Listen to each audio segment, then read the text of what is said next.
ओम शांति दीदी। ओम शांति। दीदी आज 9वां इंटरनेशनल योगा डे है, जिसमें पूरा अंतर्राष्ट्रीय स्तर के लोग इसको सेलिब्रेट कर रहे हैं और उसमें लोग को जागरूक किया जा रहा है, अवेयर किया जाता है कि लोग शरीर को स्वस्थ रखने के लिए योगा करें, योगा में कई तरीके के व्यायाम करें।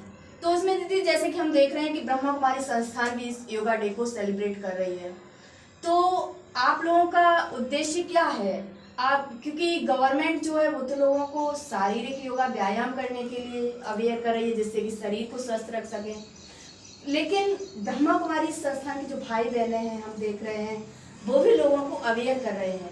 तो दीदी आपका उद्देश्य क्या है लोगों को अवेयर करने का? सिर्फ तन को स्वस्थ रखने का या और कुछ भी? जैसे कहते हैं ना कि करो योग रहो निरोग, ये स्लोगन आता है। तो योग करने के लिए हमें करना क्या है? हम सिर्फ फिजिकल योगा करते हैं जी। तो तन तो स्वस्थ हो जाएगा, लेकिन इसके साथ साथ हमें मन को स्वस्थ रखने की भी आवश्यकता है। जब तक हमारा मन स्वस्थ नहीं होगा तब तक तन स्वस्थ नहीं हो सकता है। तो शरीर को निरोगी बनाने के लिए सबसे पहले मन को निरोगी बनाना है। और मन को निरोगी हम कैसे बनाएंगे? उसके लिए ये राजयोग मेडिटेशन है। इसमें क्या होता है, अपने मन को हम परमात्मा के साथ कनेक्ट करते हैं और उसके पास जो एनर्जी है, परमात्मा के पास जो शक्तियाँ हैं वो हमारे अंदर क्रिएट होने लगती हैं।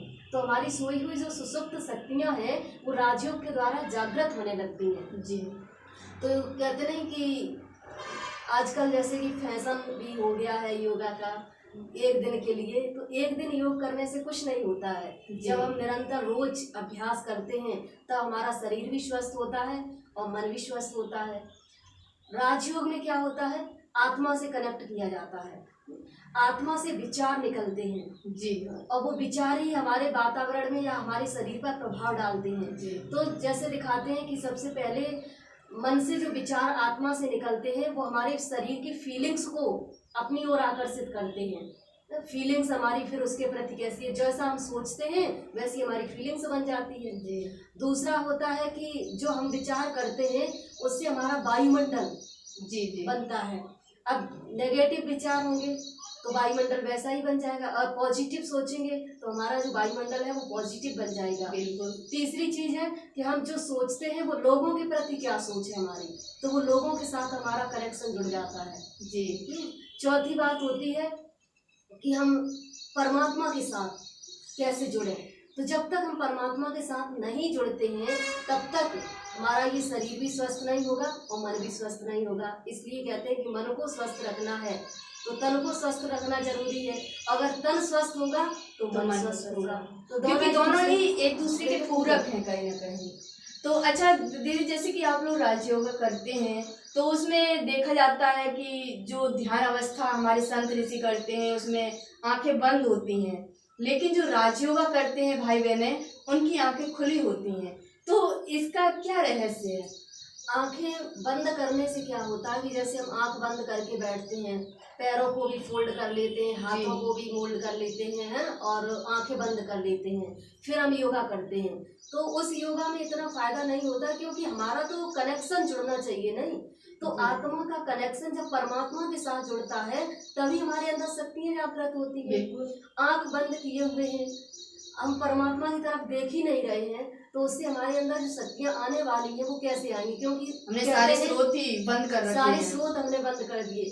एनर्जी निकलने के 3 स्रोत होते हैं। सबसे पहले तो पैर, जी, पैरों के अंगूठे से निकलती, इसीलिए हम लोग पैर छूते हैं, कहते हैं आशीर्वाद दे दो।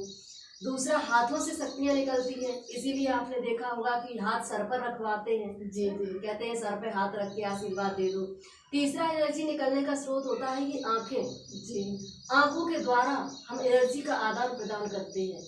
तो जब हम परमात्मा के साथ जुड़ते हैं तो खुली आंखों से इसीलिए बैठते हैं क्योंकि परमात्मा की जो शक्तियाँ हैं वो हमारे अंदर जागृत हो आए, जिससे कि हमारे अंदर की जो सोई हुई शक्तियाँ हैं, सुसुप्त शक्तियाँ हैं, वो ऑटोमेटिकली पूरी तरह से। तो कहते हैं राजयोगा करने से अंदर की जो सुसुप्त शक्तियाँ हैं वो भी अवेयर होती हैं, साथ ही साथ में जो हमारी कहते हैं ना कलाएं जो होती हैं, लेखन कला है और चाहे नृत्य कला है, तो जब हम परमात्मा का ध्यान करने लगते हैं, राजयोगा करने लगते हैं, तो हमारे अंदर वो कलाएं भी अवेयर होती हैं।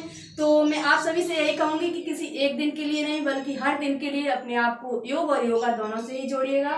राजयोग जो कि आपके मन को स्वस्थ करता है और योगा जो कि आपके शरीर को स्वस्थ रखता है, तो दोनों को स्वस्थ रखने के लिए दोनों से ही जुड़े रहिएगा।